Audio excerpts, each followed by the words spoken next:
Nunca vou esquecer o 5º aniversário da minha irmãzinha, mas não por um motivo positivo.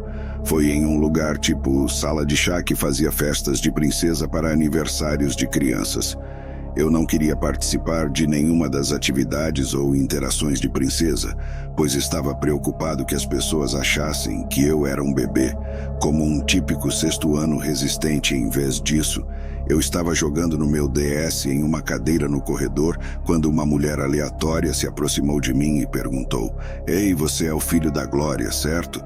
Glória é o nome da minha mãe, então eu disse a ela: "Sim." Essa mulher me disse que ela era minha tia Sara e que eu provavelmente era pequeno demais para lembrar da última vez que nos vimos. Ela começou a falar sobre o quanto eu tinha crescido e perguntou como eu estava na escola. Eu estava bem acostumado com esse tipo de interação com parentes, então não questionei nada e dei as respostas habituais. Sara então me disse que trouxe uma casa de bonecas grande como presente de aniversário e precisava de ajuda para tirá-la do carro. Ela me disse que também trouxe outro bolo e me ofereceu a primeira fatia se eu a ajudasse. Eu tinha quase 12 anos, então estava familiarizado com o conceito de pessoas estranhas e o fato de que isso era quase um cenário clássico de sequestro. Mas como disse, esse tipo de interação era muito comum na minha família. Também admito que cometi o erro de confiar em Sara, principalmente porque ela era uma mulher. Então concordei em ajudar e a seguir para fora da porta dos fundos. O carro não estava estacionado, estava ligado com um homem no banco do motorista. Sara percebeu que a presença do homem me deixou suspeito. Então ela rapidamente me disse que aquele era meu tio Dennis e começou a me instigar a apressar com a casa de bonecas antes que a cobertura do bolo derretesse. Tive um pressentimento ruim porque ela não pediu a Dennis para ajudá-la a trazer a casa de bonecas e porque eles mantiveram o carro ligado quando havia muitos lugares vazios para estacionar. Fiquei parado onde estava e me recusei a me mover. O tom de Sara ficou muito menos amigável, já que agora ela estava me ordenando a ir até o carro. Ela tentou puxar a manga do meu casaco, mas eu afastei a mão dela e gritei para ela parar. Ela pareceu furiosa e por um momento pensei que Dennis estava prestes a sair do carro. Felizmente ouvimos minha mãe e minha tia gritando meu nome bem alto. Sara pulou no carro e ela e Dennis saíram acelerando. Corri de volta para dentro da casa e encontrei minha mãe e minha tia a caminho de entrar. Eu imediatamente contei tudo a elas. Minha mãe me abraçou e disse que sentia muito e que tudo ficaria bem, enquanto minha tia contava a funcionários da sala de chá. Eles basicamente fecharam a sala de chá e reuniram todas as crianças em uma sala para garantir que ninguém mais tivesse sumido. Felizmente, ninguém mais tinha. A polícia eventualmente veio falar comigo sobre o que havia acontecido. Eu disse a eles o máximo que pude sobre Sara e Dennis. Os policiais com quem conversei me prometeram que voltariam a entrar em contato comigo e com minha mãe se descobrissem algo novo, mas nunca ouvimos nada de volta da polícia sobre Sara ou Dennis ou qualquer que fossem seus nomes verdadeiros. Até onde sabemos, eles nunca foram pegos. Ainda não sei como Sara sabia o nome da minha mãe, só tento ser grato por estar bem e evitar pensar no que teria acontecido comigo se eu não tivesse ouvido minha intuição e seguido Sara até o porta-malas do carro.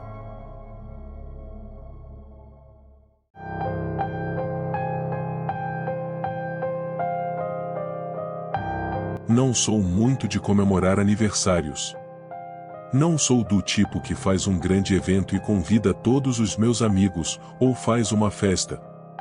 Meus amigos próximos sabem disso, então normalmente eu faço algo mais discreto com minha família ou amigos próximos.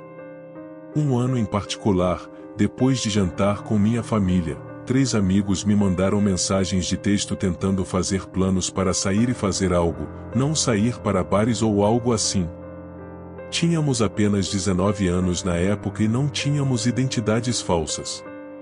Meu amigo Jay tem um Jeep, então ele sugeriu que fizéssemos um off-road noturno em uma das trilhas a cerca de meia hora de nossas casas. Era um parque estadual muito grande que tinha trilhas grandes o suficiente para off-road. Ele já tinha feito isso antes, tecnicamente não é permitido, mas após o anoitecer, ninguém está naquelas florestas.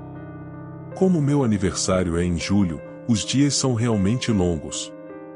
Não fica completamente escuro até por volta das 9 horas, e eu diria que era por volta desse horário que começamos a ir para o parque. Meu amigo Cal trouxe um monte de maconha e meu outro amigo Joey trouxe uma garrafa de vodka para comemorar meu aniversário. O plano era fazer um hot box no carro no meio da floresta e nos divertir muito. Jay não ia beber álcool, pois ele estava dirigindo, então ele apenas aceitou dirigir. A estrada de entrada para o estacionamento do parque estadual estaria fechada após 1 hora, mas como não havia seguranças noturnos, era fácil remover um dos cones e passar por eles. Apenas tínhamos que ficar de olho em qualquer policial antes de entrar no estacionamento. Uma vez que passamos pela entrada, havia um trecho um pouco longo de uma estrada estreita de sentido único com florestas dos dois lados e eventualmente ela levava ao grande estacionamento aberto, que também era cercado por florestas em 3 lados e depois campos de beisebol e um parquinho em outro. Jay sabia exatamente para onde ir para chegar às trilhas, que eram tecnicamente para caminhadas, mas eram largas o suficiente para dirigir, segundo ele. Certificamo-nos de que não havia policiais no estacionamento antes de entrar na trilha. Porém, uma vez que estávamos na trilha, Jay ligou os faróis altos para ter melhor visibilidade. Algumas partes da trilha eram definitivamente muito acidentadas e estreitas, onde ele tinha que dirigir devagar para ter certeza de não raspar em nenhuma árvore ou arbusto de ambos os lados.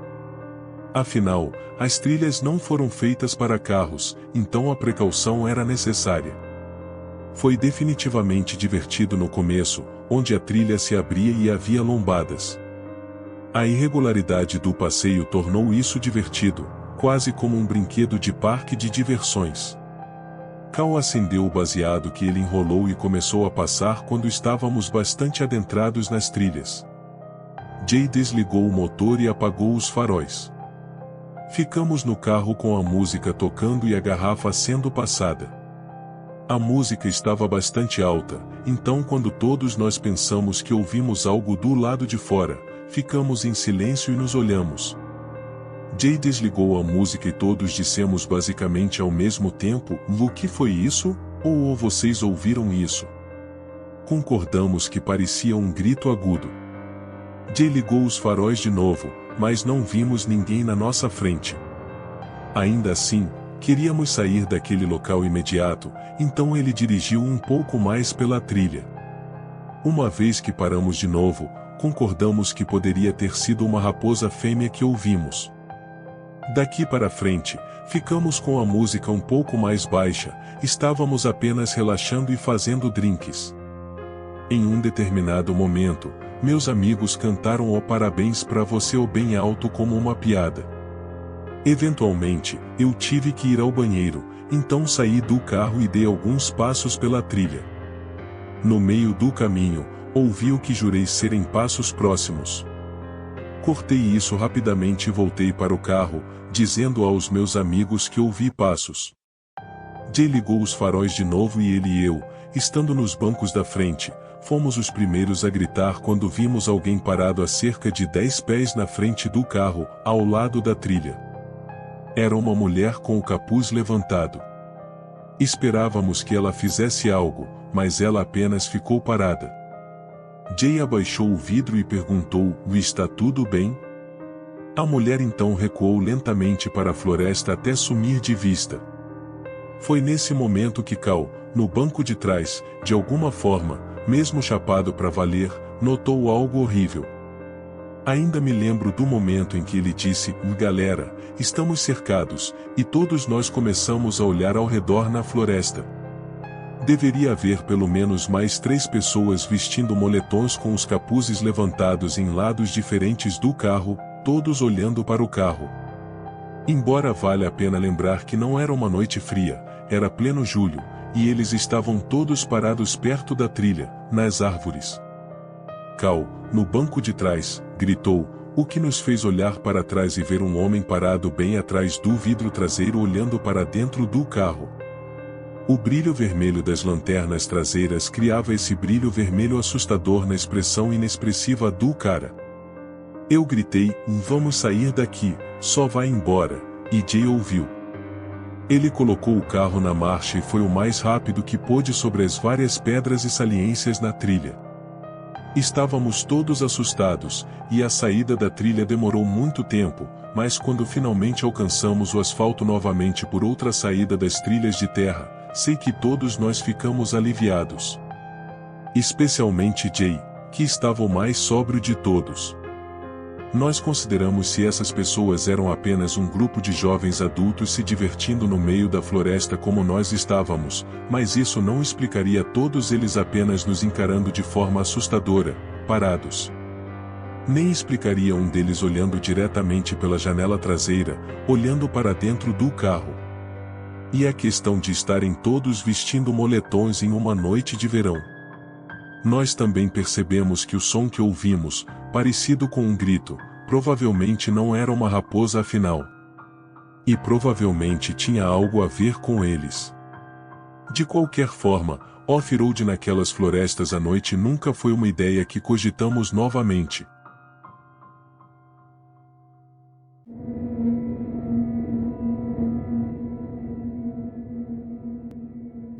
Meu tio é realmente bem-sucedido e tem uma casa muito legal à beira da água, com um enorme quintal e piscina. Então, para o meu 21º aniversário, ele me deixou usar o quintal para fazer uma grande festa, já que ele estava fora da cidade durante o mês de qualquer maneira. Como era o meu 21º e eu queria enlouquecer, convidei todos os meus amigos e disse para eles convidarem todos os amigos deles, contanto que trouxessem sua própria cerveja. A festa começou às 8. Meu tio tinha um sistema de som surround no quintal que era perfeito para festas. Eu simplesmente conectei meu celular e coloquei uma mixagem de músicas boas para festas. Eu disse a todos que convidei para ficarem fora de casa, a menos que fossem ao banheiro. Era estritamente uma festa no quintal. Rapidamente percebi que havia mais pessoas do que eu estava esperando. Quase todos os meus amigos que convidei apareceram com pessoas extras acompanhando-os e, além disso, pessoas que eu nem reconhecia estavam entrando em grupos pelos portões. Eu tinha que supor que todos aqui foram convidados por pessoas que eu convidei, mas quando havia facilmente mais de 80 pessoas no quintal, comecei a ficar ansioso em relação à limpeza e aos danos que eu encontraria amanhã. Tentei fazer o meu melhor para ficar de olho em quem entrava e saía de casa, mas foi uma noite longa. Sendo o aniversariante, eu me distraí frequentemente. A festa ficou muito mais lotada antes de começar a diminuir e, eventualmente, a polícia chegou e interrompeu a festa porque vários vizinhos reclamaram. Então, tive que dizer a todos para saírem, exceto por um grupo seleto de amigos. Havia cerca de 10 de nós do lado de fora, perto da piscina, e esses números foram diminuindo até que fosse só eu e meu amigo Rob. Meu tio me disse que não poderia ter ninguém dormindo, mas honestamente, não achei que faria mal se apenas o Rob ficasse.